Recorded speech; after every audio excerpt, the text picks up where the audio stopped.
네, 하나님께서 오늘 우리에게 주시는 말씀을 함께 보도록 하겠습니다. 사도행전 1장 1절부터 8절입니다. 사도행전 1장 1절부터 8절입니다. 하나님의 말씀을 함께 받들어 읽겠습니다.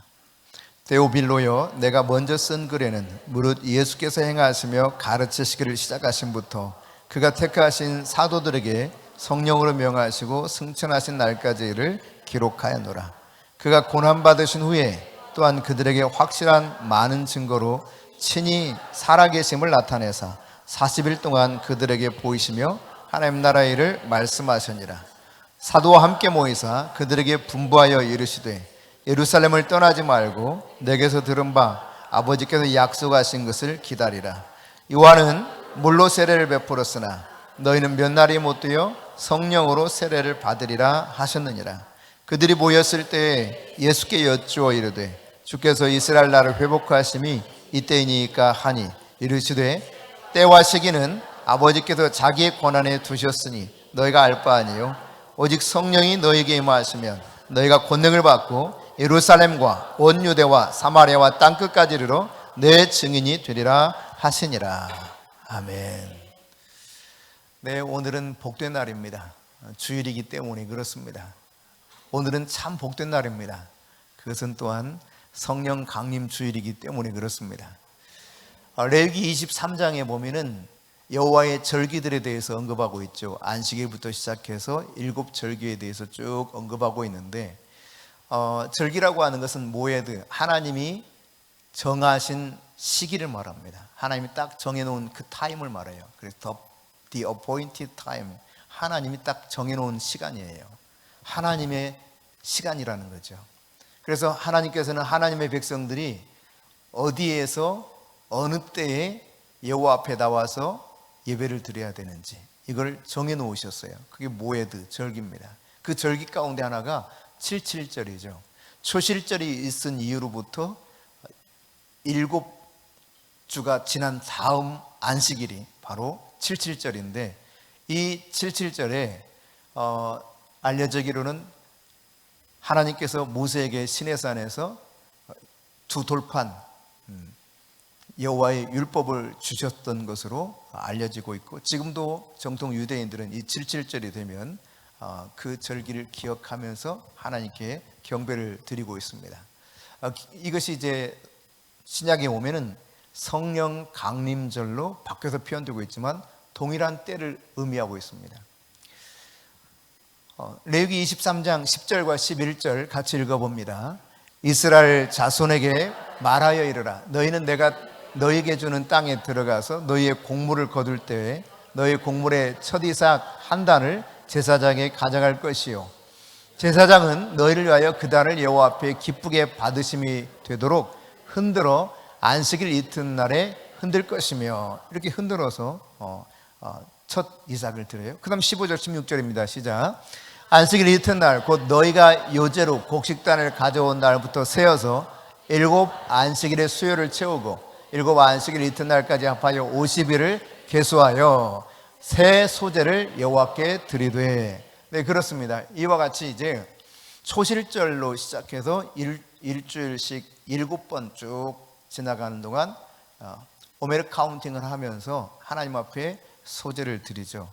그리고 이제 7주가 지났을 때 안식일로 돌아오면 바로 이때가 77절이다.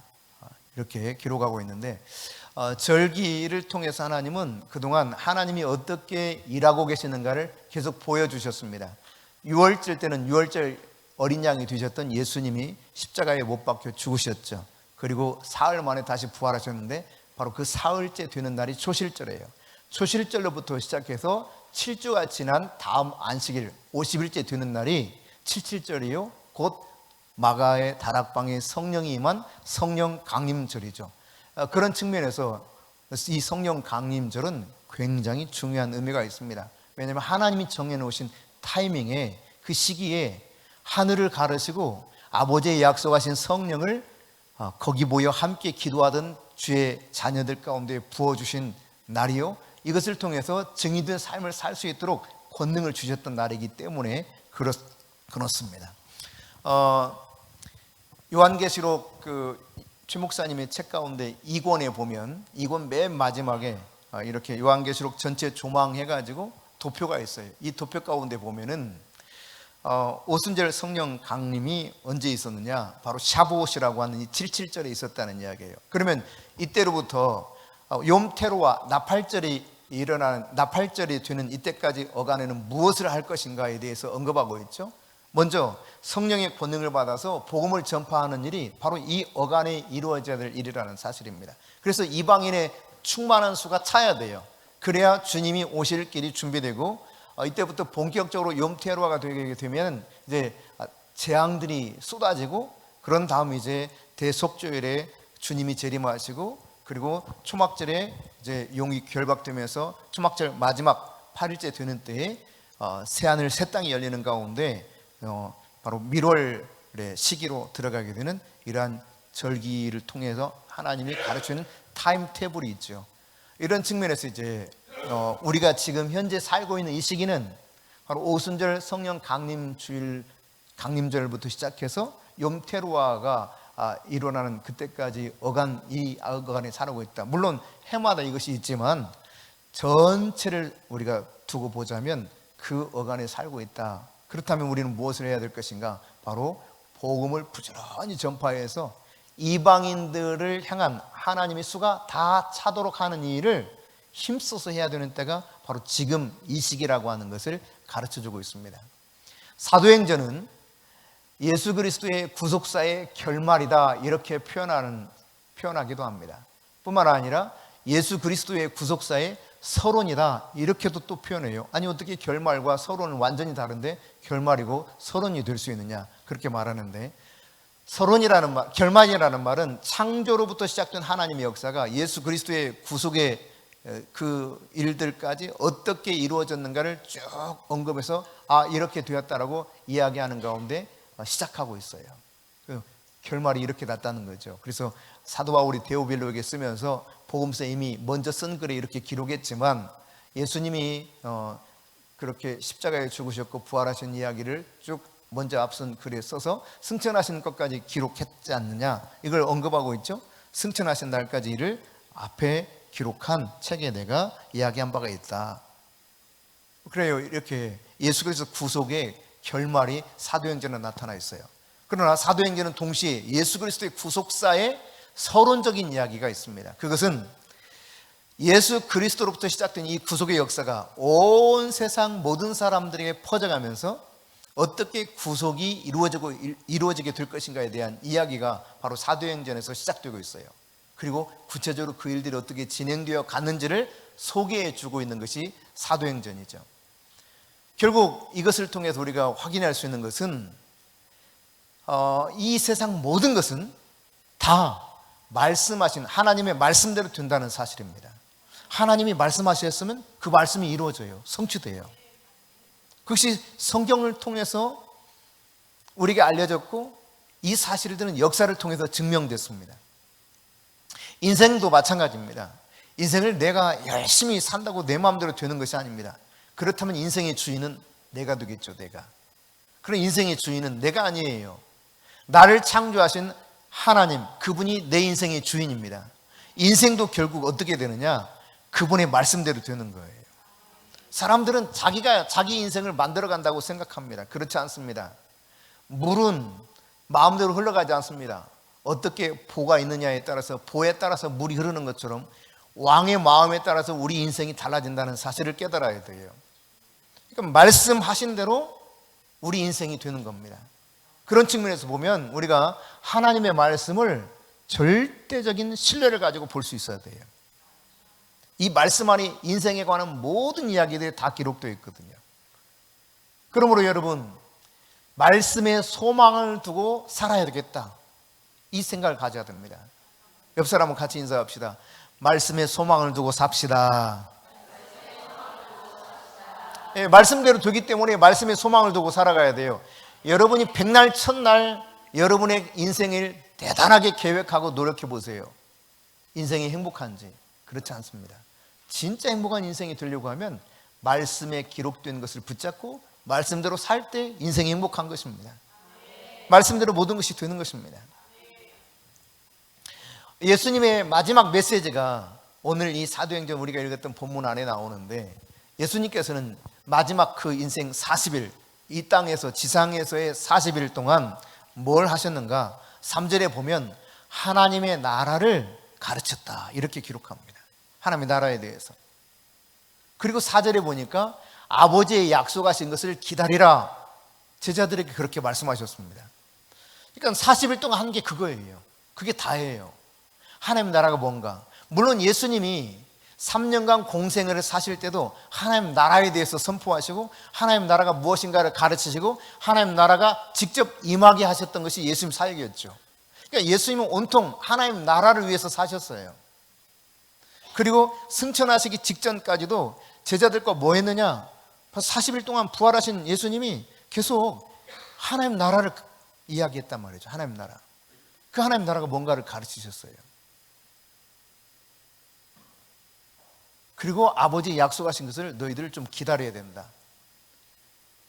40일 동안 하나님 나라를 가르치시고 약속하신 것을 기다리라. 예수님이 이렇게 마지막 하시고 승천하셨는데, 이 사도 바울이 그 인생 마지막 순간까지도 뭘 했는가? 사도행전 28장 31절에 보니까 예수님에 관해서 이야기하고, 다시 말해 예수님의 십자가와 구속의 사건, 그리고 부활하시고 승천하신 이 일에 대해서 가르치고, 그런 다음에 이야기한 다음에 뭘 했느냐? 하나님의 나라를 선포했습니다. 하나님 나라에 대해서 모든 것을 담대하게 계속 가르쳤던 것이 바울의 삶이었어요. 그러니까 예수님도 사도 바울도 했던 건 뭐냐? 하나님 나라. 그게 뭐냐? 이걸 가르쳤어요. 하나님 나라. 제자들이 해야 될 일도 바로 이 하나님 나라에 대한 이야기였습니다. 그러니까 우리가 그리스도 예수의 구속의 은총을 받아서 성령의 그 도우심을 받으며 살아가는 우리의 삶을 어떻게 살아가야 될 것인가도 여기서 답을 찾을 수가 있습니다. 그러니까 하나님의 나라를 위해서 살자면 인생을 헛사는 겁니다. 하나님 나라를 위해서 생각하고 깨닫지 못하면 인생 도무지 내가 어떻게 살아가야 하는지 모르고 허둥지둥 바쁘게만 사는 거예요. 애가 터지게 사는 겁니다. 복 터지게 살아야 되는데 애가 터지게 살아. 여러분, 복이 터지게 사시기 바랍니다. 복이 넘쳐나는 삶을 사실 수 있기를 바랍니다. 복은 하나님이 무엇인가를 우리들에게 분명히 말씀해 주고 있는데, 성경을 통해서 그 복의 근원들을 찾아보십시오. 여러분, 이 하나님의 나라에 대해서 이야기한 다음 제자들에게 마지막 당부한 게 뭐냐면, 예루살렘을 떠나지 말고 아버지의 약속하신 것을 기다리라 그랬어요. 몇 날에 못 뛰어서 너희들이 성령으로 세례를 받을 것이다. 이걸 기다리라는 거예요. 아버지의 약속하신 것이 무엇입니까? 조금 전 표현했던 것처럼 성령의 세례입니다. 성령의 세례를 받아야 권능을 얻을 수 있게 돼요. 권능이 있어야 예수 그리스도의 증인된 바른 삶을 살 수 있기 때문에 그렇습니다. 예수님의 증인된 삶을 살아가는 가운데 하나님의 나라를 선포하고 하나님의 나라를 세워가야 되는데, 이를 하기 위해서는 어둠의 세력과 싸워야 될 힘이 필요해요. 그래서 성령으로 세례를 받아야 된다 말씀하셨던 것이죠. 여러분, 이 성령이 임하여서 너희들에게 몇 날에 못 뛰어 성령으로 세례를 받을 것이다 약속하셨는데, 이 약속이 있다 할지라도, 아버지의 약속이 있다 할지라도 우리에게 필요한 것이 있음을 오늘 성경을 통해서 우리가 깨달아야 될 것입니다. 먼저 여러분, 약속이 있어도 우리는 그 약속을 믿어야 됩니다. 믿음이 없으면 아무것도 아니에요. 히브리서 11장 1절에 보니까 믿음은 바라는 것들의 실상이요 보이지 않는 것의 증거다 그랬습니다. 아무것도 보이지 않아도 믿음은 이미 내가 증거를 가지고 있는 것입니다. 이 실상이라고 하는 것이 보장, 기초, 그런 뜻이거든요. 이미 나는 보이지 않지만 확실한 보증이 있는 가운데서 살고 있는 거예요. 보증서가 있으면 거기에 대한 책임을 져주는 것처럼, 내가 믿음이 있으면 믿은 그것에 대해서 하나님이 책임져 주시는 거예요. 그러니까 아버지의 약속이 있어도 그 약속을 믿어야 됩니다. 여러분, 광야를 걷던 이스라엘 백성들, 적어도 장정만 60만 명 이상이었잖아요. 200만 명 이상 사람들입니다. 그들은 그냥 광야로 온 것이 아닙니다.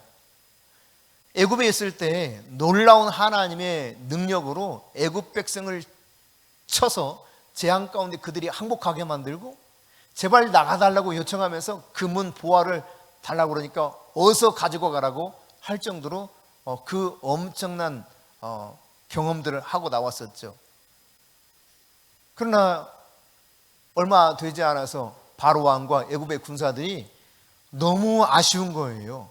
이놈들이 아쉽고 또 그놈들한테 준 이 금은 보화가 너무 마음 쓰리고 막 말을 타고 무기 다 갖춰서 무장을 해서 쫓아오지 않습니까? 그러나 하나님의 계획은 무엇입니까? 바다를 가르셔서 그들이 다 바다 가운데 수장되어서 더 이상 이스라엘을 괴롭히지 못하도록 놀랍게 그들을 싹 마무리시켜버리죠. 하늘에서 만나와 메추라기가 쏟아집니다. 반석에서 물이 솟아나서 물을 마셨습니다. 해와 달이 멈추어서 아말렉을 물리칠 수 있었습니다. 그 엄청난 것들을 직접 경험했어요. 그런데 여러분 어떻게 합니까? 그들의 거의 대부분, 따지고 보면 2명을 제외하고 나머지 다가 아버지의 약속이 있었어요. 내가 너희들 그 가나안 땅에 들여보내겠다. 그런데 들어갔습니까? 못 들어갔습니까? 전혀 들어가지 못했습니다. 다 죽고 말았습니다. 광야에서. 왜 그렇습니까? 늙어 죽었습니까? 병들어 죽었습니까? 아닙니다, 여러분. 그들이 하나님의 말씀을 믿지 아니하였기 때문에 들어가지 못했다고 히브리서 기자를 통해서 하나님 말씀하고 있어요. 그들이 믿지 않음으로 능히 들어갈 수 없었다는 것입니다. 그러니까 믿음이 없이는 하나님의 약속이 성취되지 않는다는 사실이에요. 하나님이 약속하신 말씀들이 얼마나 우리에게 놀라운 축복을 다 받을 수 있도록 장을 펼쳐놓고 있습니까? 이것들을 누릴 수 있는 비결은 내가 그 약속을 믿어야 된다는 사실입니다. 하나님께로부터 내가 태어났다, 새롭게 거듭났다, 이런 사람들은 세상을 살아가는 가운데 세상에 지지 않고 세상을 이기는 자가 됩니다. 내가 세상과 맞서서 싸울 때 세상을 이기는 자가 되는 거예요. 세상을 이기는 승리는 이것이니, 그럼 어떻게 이기는가? 우리의 믿음으로 이긴다고 성경은 밝혀주고 있어요. 그러므로 여러분, 믿음을 가질 수 있기를 축복합니다. 약속에 대한, 하나님의 약속에 대한 믿음을 가지십시오. 과거의 믿음을 말하는 것이 아닙니다. 지난날의 믿음이 오늘의 삶을 우리에게 보장해 주질 않아요. 오늘 이 시간 나에게 필요한 것이 바로 이 순간에 나에게 하나님의 약속을 믿는 그 믿음이 요구된다는 사실이에요. 그러니까 믿음으로 말미암아 거듭난 의인들은 믿음으로 사는 겁니다. 의인은 믿음으로 산다 그랬어요. 뒤로 물러가면 하나님이 기뻐하지 않습니다. 믿음의 사람은 의인으로 사는데, 의인은 믿음으로 사는데, 이 믿음으로 사는 사람들은 계속 앞으로 전진하는 거예요. 주님의 나라 거기에 다다라는 순간까지 계속 믿음을 가지고 우리가 살아가야 될 것입니다. 우리는 십자가의 구속의 은총을 통해서 우리의 죄와 허물을 용서받은 그런 복을 누리고 살아가고 있죠. 이런 은총을 받은 사람들은 히브리서 기자를 통해서 말씀하고 있기를 온전한 믿음으로 나아가라 그랬습니다. 여러분이 어떤 순간에도 뒤로 물러나지 마시고 온전한 믿음, 하나님을 향한 절대적인 믿음, 말씀에 대한 확실한 믿음을 가지고 계속 전진하고 전진할 수 있기를 축복합니다. 말씀에 정말 다양한 우리를 향한 축복이 기록되어 있죠. 이 말씀에 기록된 이 모든 것들을 누릴 수 있는 유익을 누가 누릴 수 있을까? 좀 똑똑하면 누릴 수 있을까요? 좀 돈이 있으면 누릴 수 있을까요? 말씀의 유익은 믿을 때 누릴 수 있다고 성경이 기록하고 있어요. 같이 읽어봅시다. 그들과 같이 우리도 복음 전함을 받은 자이라. 들은 바 그 말씀이 그들에게 유익하지 못한 것은 듣는 자가 믿음과 결부시키지 아니함이라. 하나님의 말씀이 나에게 진짜 유익한 것이 되려고 한다면 뭐가 필요하다는 거예요? 믿음으로 그 말씀에 결부시키라는 거예요. 나에게 믿음이 있을 때, 말씀에 대한 믿음이 있을 때 이 말씀에 약속된 모든 것에 대한 유익을 내가 누릴 수 있다는 사실입니다. 여러분, 말씀만 보면 금방 뭐가 엄청난 은혜를 받고 엄청난 복을 누리며 살 수 있을 것 같아요. 근데 그게 사실은 사실입니다. 근데 왜 누리지 못하느냐? 믿음과 결부를 안 시킨단 말이에요. 수많은 이스라엘 백성들이 그랬어요. 그리스도 예수 안에서 구속의 은총을 누린 자들 가운데도 왜 이 많은 유익을 누리지 못했느냐면 바로 믿음으로 결부하지 아니하였기 때문이라고 하는 것을 깨달아야 되는 것입니다. 그러므로 여러분, 약속이 주어졌다 할지라도 여러분이 믿음을 가질 수 있기를 축복합니다. 믿을 수 있기를 바랍니다. 하나님이 성령이 너희들에게 성령으로 세례를 베풀어 줄 것이다, 이 약속을 하셨는데, 그럼에도 불구하고 이 약속을 기다려야 돼. 예수님 말씀하셨잖아요. 3절과 4절을 통해서 40일 동안 하나님 나라 가르치는 다음에 기다리라 그래도 기다리라. 그러면 여러분 잘 생각해 보세요. 이 오순절이 구약 개념으로 보면 어느 절기에 속한다 그랬어요? 7.7절. 그러니까 초실절로부터 7주가 지난 다음 안식일이 바로 7.7절이라 그랬어요. 그러니까 50일째 되는 날이 오순절입니다. 순이라는 말은 한자로 10을 의미해요. 10. 그리고 오순이라는 것은 5, 10순. 그러니까 50일째 되는 날을 오순절이라 그래요. 그날 성령이 마가의 다락방에 임했기 때문에 성령 강림절 이렇게 표현하는 것입니다. 그런데 예수님이 부활하신 다음에 며칠 만에 승천하셨다고요? 40일 만에. 야, 너희들 기다려. 그러면 성령으로 세례를 받을 거야. 얼마 동안 기다려라는 거예요? 몇 날이 못 뛰어 그랬어요. 그 몇 날은 며칠을 의미할까요? 7.7절이 오순절이니까, 그러면 오순절이 50일이니까 며칠 기다리면 되는 거예요? 10일만 기다리면 돼요. 10일. 그런데요, 이 10일을 사람들이 잘 못 기다려. 여러분 잘 기다릴 것 같죠? 10일을 잘 못 기다린다니까, 열흘을. 여러분, 예수님이 말씀하실 때 하나님 나라는 이런 것이다 이야기하는 가운데, 하나님 나라에 대해서 선포할 때 길가에 씨앗이 떨어지고 돌짝밭에 떨어지고 또 가시덤불에 떨어지고 그 중에 이제 옥토에 좋은 땅에 떨어진 것이 있었다는 거예요. 근데 100배의 결실은 어떤 것이 없느냐? 예수님 말씀하신 것은 100배의 결실은 좋은 땅에 떨어진 것만 얻는다는 것입니다. 그런데 이 좋은 땅에 떨어진 것도 뭐라고 표현하시냐면 그 말씀을 지키어서 인내할 때에 결실할 수 있게 된다라고 가르쳐주고 있어요. 그러니까 이거 말씀을 잘 인내하면서 지켜야 된다는 거예요. 기다려야 되는 겁니다. 그 말씀이 성취될 때까지. 할렐루야. 내가 기다리지 못하면 받을 수가 없어요. 하나님 주고 싶어도. 그게 하나님이 그렇게 행하시는 일 중에 하나입니다. 여러분, 기다릴 줄 알아야 돼요. 하나님의 약속이 있고 그 약속이 나한테 주어졌다 할지라도 그 약속을 믿고 기다려야 되는 것입니다. 고린도서 15장 3절과 4절 보니까 예수님께서는 성경대로 죽으셨다는 거예요. 그렇습니다. 성경대로 우리 죄와 허물을 담당하기 위해서 십자가에 죽으셨습니다. 뿐만 아니라 성경대로 다시 살아나셨어요. 분명하게 예수님은 말씀하신 그대로 예언의 성취를 통해서 살아나셨습니다. 그런데 여러분, 이처럼 성경대로 모든 것을 이루시는 그 주님이 계셨고 부활하신 것을 제자들이 목격을 했습니다. 제자들만 목격한 것이 아니라 고린도전서 15장 5절부터 8절에 보면은 많은 사람들이 일시에 예수님 부활을 목격했습니다. 적어도 500여 형제들이 있었다 그랬어요. 이런 형제가 있으면 누가 있어요? 자매가 있죠. 자매가 있으면 또 누가 있어요?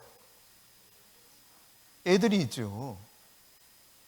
그러니까 형제들만 500여 형제이니까 아마 모르긴 해도 아마 2천여 명 정도는 예수님 부활을 직접 목격했을 거예요. 뭐 그냥 뚝 잘라서 500명만 목격했다가 쳐봅시다. 그리고 예수님 제자들과 몇몇 여인들, 500명 조금 넘는 숫자겠죠.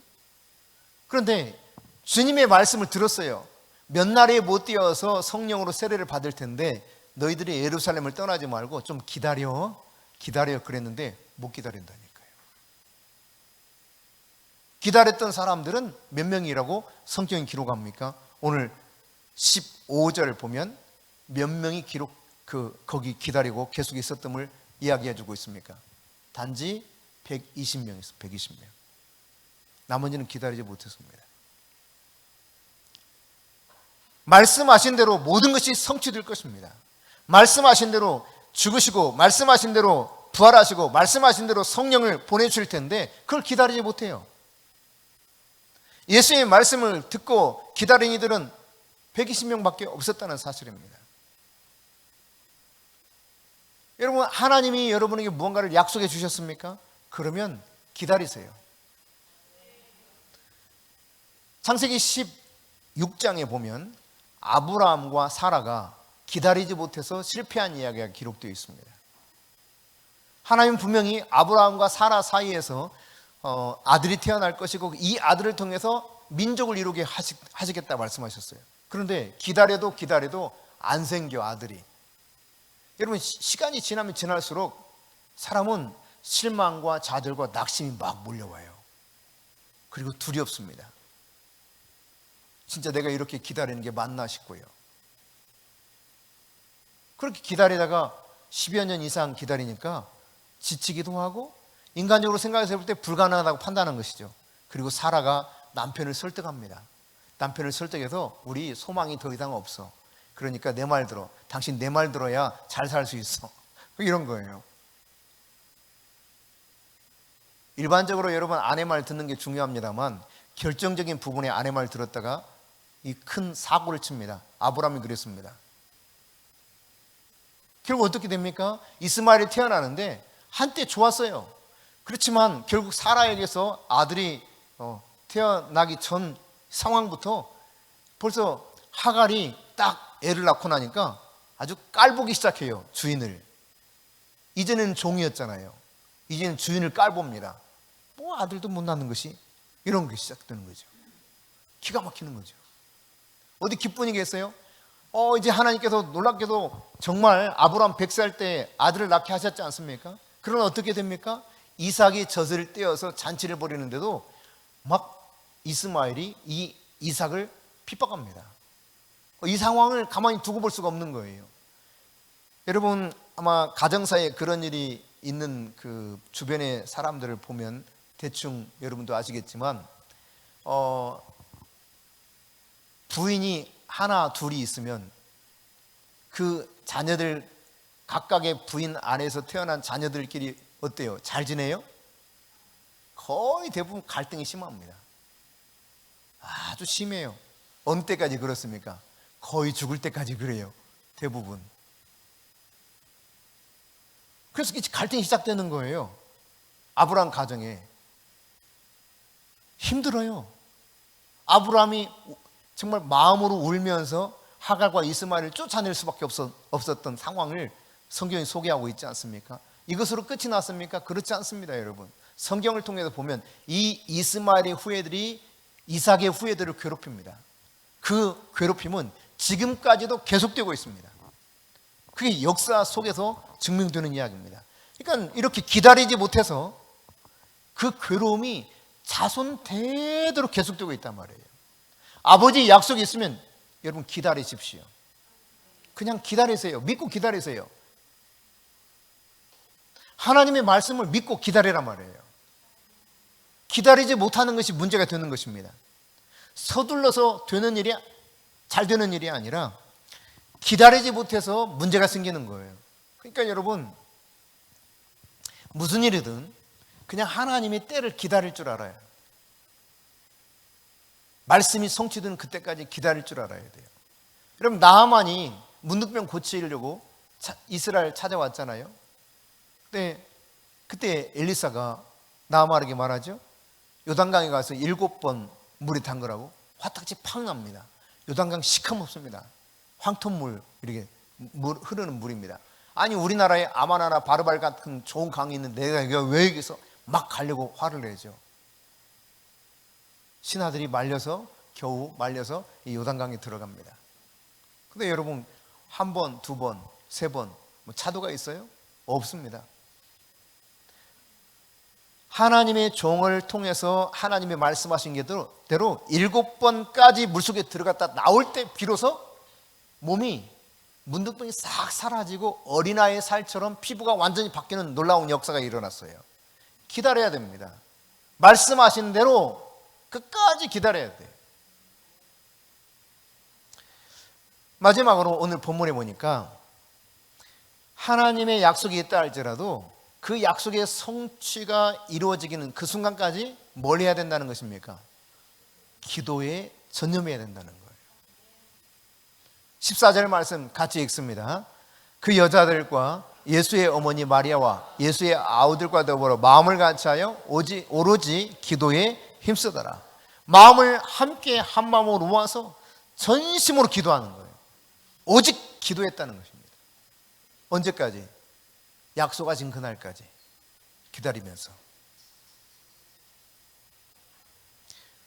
열왕기상 18장에 보면은 하나님께서 엘리야 선지자에게 이렇게 말씀하셔요. 내가 지면에 비를 내리리라.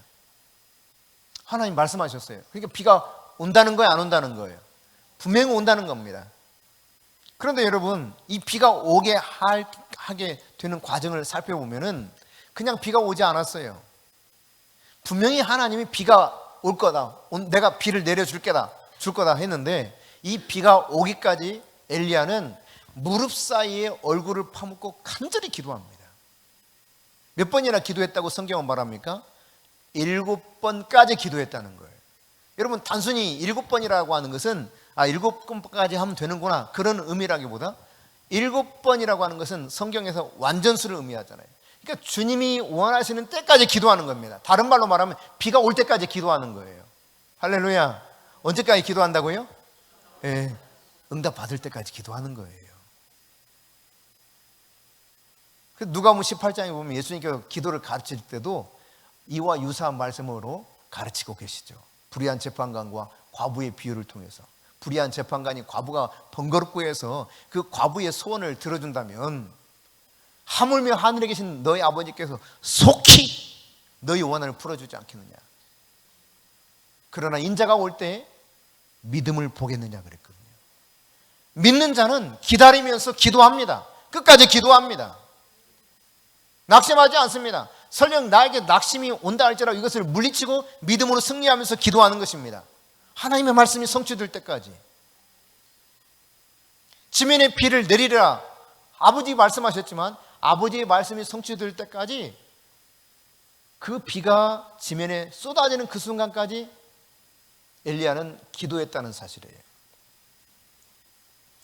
여러분, 예수님께서는 놀라운 일들을 행하셨죠. 눈먼 자 눈을 뜨게 했고, 귀머거리 귀를 듣게 했고, 앉은 뱅이 일으키셨고, 죽은 자도 살리셨습니다. 그런데 여러분, 이런 일들을 어떻게 할 수 있었습니까? 예수님이 특별하게 태어날 때부터 초능력을 가지고 태어났습니까? 슈퍼내추럴한 힘이 예수님에게 자연적으로 있었습니까? 아닙니다, 여러분. 예수님은 우리처럼 똑같이 인간의 모습을 가지고 태어나셨어요. 배고프고 힘들고 슬프고 기쁘고 이 모든 걸 다 똑같이 누렸던 예수님입니다. 그럼 예수님 도대체 그 능력의 비밀이 뭘까? 그럼 사도행전 10장 38절은 이렇게 기록하고 있어요. 나사렛 예수에게 하나님이 성령과 능력을 기름 붓듯 부어줬다는 거예요. 그러니까 성령이 없이는 예수님이 제대로 할 수 있는 일 거의 없더라. 우리처럼 똑같더라. 그러니까 하나님의 나라를 선포하고 하나님 나라를 임하게 했던 그 비밀은 바로 성령 안에서 가능했다는 거예요. 하나님이 성령을 기름 붓듯 부어줬다는 거예요. 할렐루야. 그럼 도대체 왜 예수님만 편애해서 예수님에게 성령과 능력을 기름 붓듯 부어주셨을까? 예수님의 생애를 살펴보면 하나님이 예수님에게 능력을 기름 붓듯 부어줄 만한 이유가 있다는 사실을 발견하게 될 것입니다. 마가복음 1장 35절에 보면 예수님께서는 그 어떤 일을 시작하기 전 새벽 미명에 아직 날이 밝아오기 전부터 뭘 했다고 기록합니까? 기도했다는 거예요. 그러니까 일을 시작하기 전 예수님이 기도부터 했습니다. 대부분 성도들은 기도 안 합니다. 일만 합니다.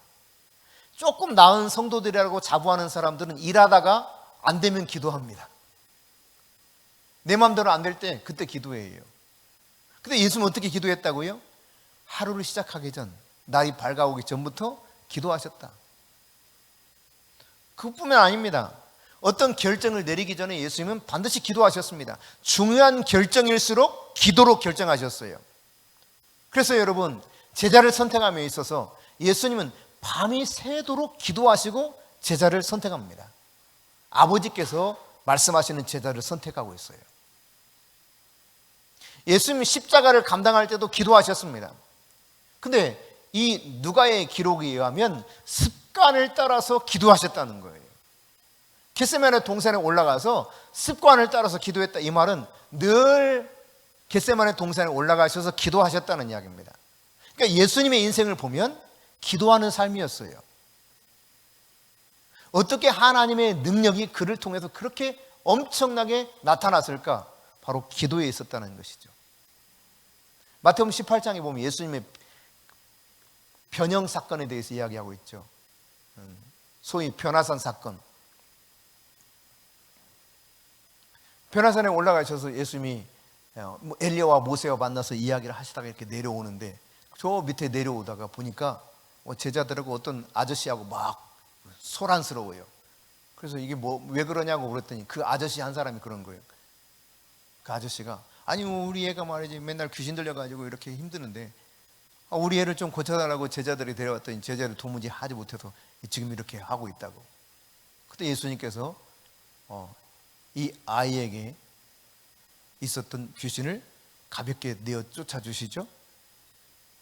그리고 오는데 제자들이 너무 허탈하고 도대체 왜 예수님은 이렇게 너무 쉽게 되는데 우리는 악을 써도 안 될까? 뭐 이런 거겠죠. 그때 예수님께서 제자들에게 그 비밀을 말씀하십니다. 그 비밀을 말씀하실 때 뭘 이야기합니까? 이 같은 종류는 기도와 금식 외에는 나갈 수가 없다. 이렇게 말씀하십니다.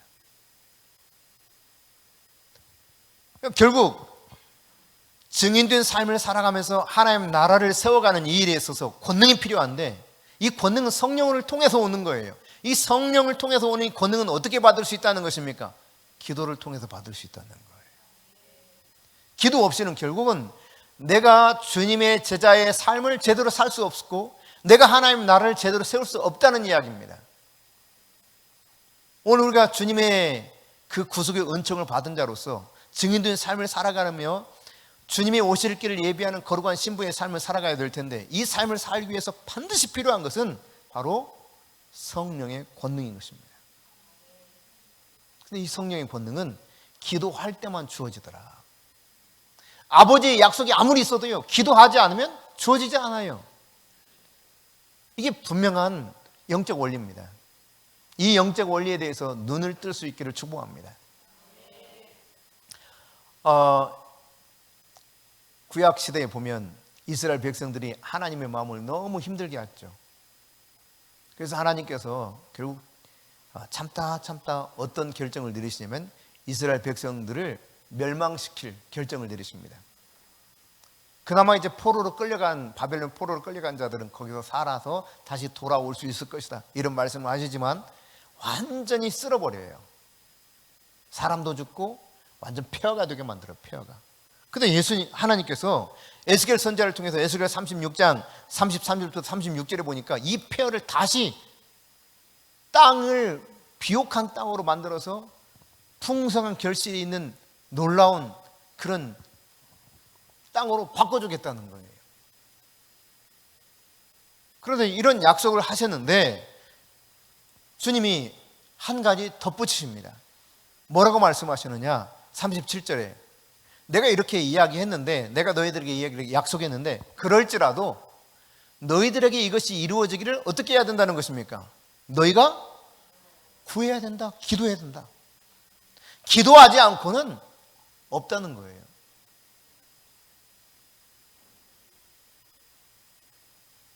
구하라 주실 것이요 찾으라 찾을 것이요 문을 두드리라 두드린 자에게 열릴 것이니라. 주님의 약속입니다. 너는 내게 부르짖으라 내가 내게 응답하겠고 내가 알지 못하는 크고 은밀한 일을 내게 보이리라. 예레미야 선지자를 통해서 말씀하신 약속이죠. 똑같은 이야기입니다. 에스겔 선지자를 통해서도 회복에 대해 말씀하고 있는데 내가 새 마음과 새 영을 너희들에게 부어줄 것이고 너희들이 지금 이 황폐화된 이 땅을 내가 다시 아주 풍요로운 땅이 되게 하고 수많은 사람들이 와서 살 수 있게 해주겠다 말씀하시는데 이것을 위해서 너희들이 그래도 구해야 할지니라. 여러분 하나님의 약속의 말씀이 여러분 안에서 이루어지는 그 은혜와 복을 누리기 원하십니까? 그러면 그 말씀을 붙잡고 기도하십시오. 성령의 권능을 받아서 능력 있는 사역자로 하나님의 나라를 세워가는 가운데 주님의 증인들 삶을 온전하게 사실 수 있기를 원하십니까? 기도하십시오. 오늘 우리에게 하나님의 약속이 있다 할지라도 믿어야 되고 기다려야 될 뿐만 아니라 기도해야 된다고 하는 사실을 성경이 우리에게 분명히 가르쳐주고 있습니다. 기도하는 자에게는 하나님의 약속이 성취되는 놀라운 은혜가 있을 것입니다.